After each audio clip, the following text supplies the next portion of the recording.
দেখুন আমি একটা নতুন রেসিপি নিয়ে চলে এসেছি। চিনতে পারছেন কি না দেখুন তো, এই পাতাগুলো কেউ চেনেন?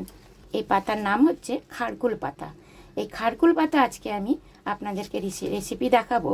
কেমন করে দেখাবো বলুন তো? পতর পোড়া করে দেখাবো। দেখুন খারকুল পাতা বেছে ধুয়ে কেটে নিয়ে এসেছি, যে ছোটো ছোটো করে কেটেছি। আপনারা যেভাবে কাটতে পারবেন। এবারে আমি কড়াই এখানে তেল বসিয়ে দিয়েছি, দুটো শুকনো লঙ্কা ফোড়ন দিয়ে দিচ্ছি, রসুন ফোড়ন, কাঁচা লঙ্কা দিয়ে দিলাম, পেঁয়াজ কেটে রেখেছিলাম সেই পেঁয়াজও দিয়ে দিচ্ছি। সব একসাথেই ভেজে নেব আমি।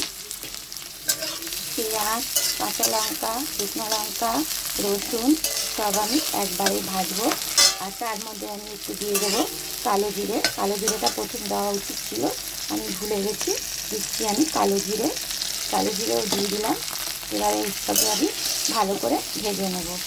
একটু সামান্য ভাজবো, বেশি কড়া করবো না, অল্প ভাজবো, একটু বাটবো।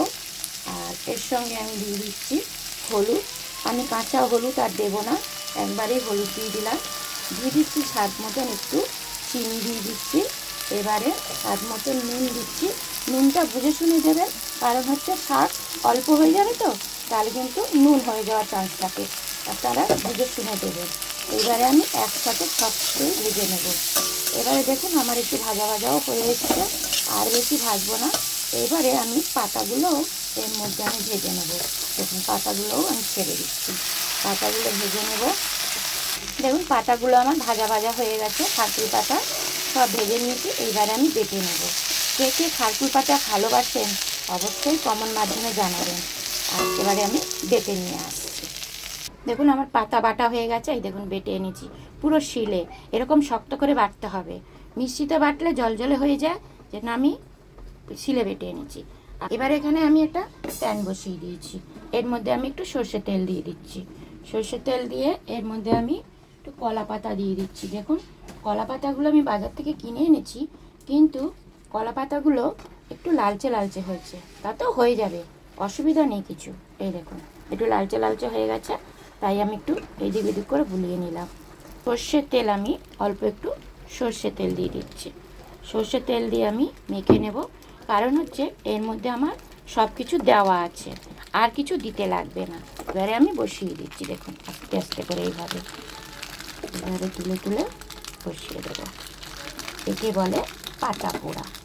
আপনারা কি খেয়েছেন? যদি খেয়ে না থাকেন তাহলে আপনারা এইভাবে পুরো করবেন, দেখবেন এত টেস্ট লাগে আপনাকে কি বলবো। এর মধ্যেও আর একটা পাতাও আমি দিয়ে দিচ্ছি। এর মধ্যে দিয়ে আমি এবারে ঢাকা দিয়ে দেবো। এবারে আমি একটা ঢাকা দিয়ে দিচ্ছি, তারপরে কম আঁচ করে দেব। একদম কম আঁচ করে রেসিপিটা আপনারাও তৈরি করবেন, আর আমিও কম আঁচ করেই তৈরি করছি। দেখুন আমি ঢাকনা খুলে দেখছি কতটা আমার পাতা পুড়ে গেল, দেখাচ্ছে। এই দেখুন কত সুন্দর পুড়ে গেছে, দারুণ হয়েছে। এবারে আমি এটাকে উল্টে দেব পাতাটাকে। দেখুন এবারে ওই দিকেও আমি এইভাবে পুড়িয়ে নেব। দেখুন কত সুন্দর পুড়ে গেছে পাতাটা, ওইদিকেও আমি পুড়িয়ে নেব। এবারে আমি আবারও ঢাকা দিয়ে রাখছি, আবারও 10 মিনিট ঢাকা দিয়ে রাখছি।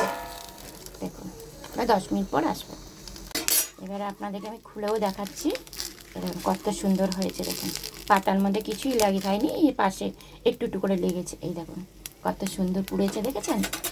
খারকুল পাতা বাটা, কলা পাতায় পোড়া, খেয়ে দেখি কেমন লাগছে।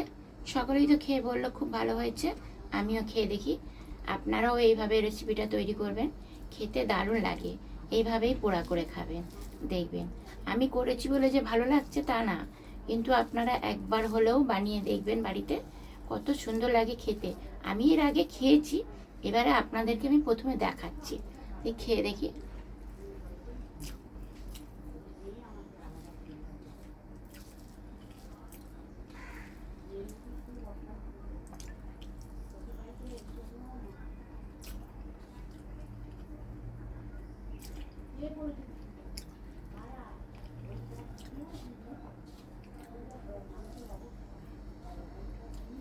খেতে তো দুর্দারুণ লাগছে, অসাধারণ। আর এটা রুটি দিয়েও ভালো লাগবে খেতে, জানেন তো? গরম ভাতেও ভালো লাগছে, আবার রুটি দিয়েও খেতে ভালো লাগবে। এখানে এই রেসিপিটা শেষ করছি, আবার আসবো নতুন একটি রেসিপি নিয়ে।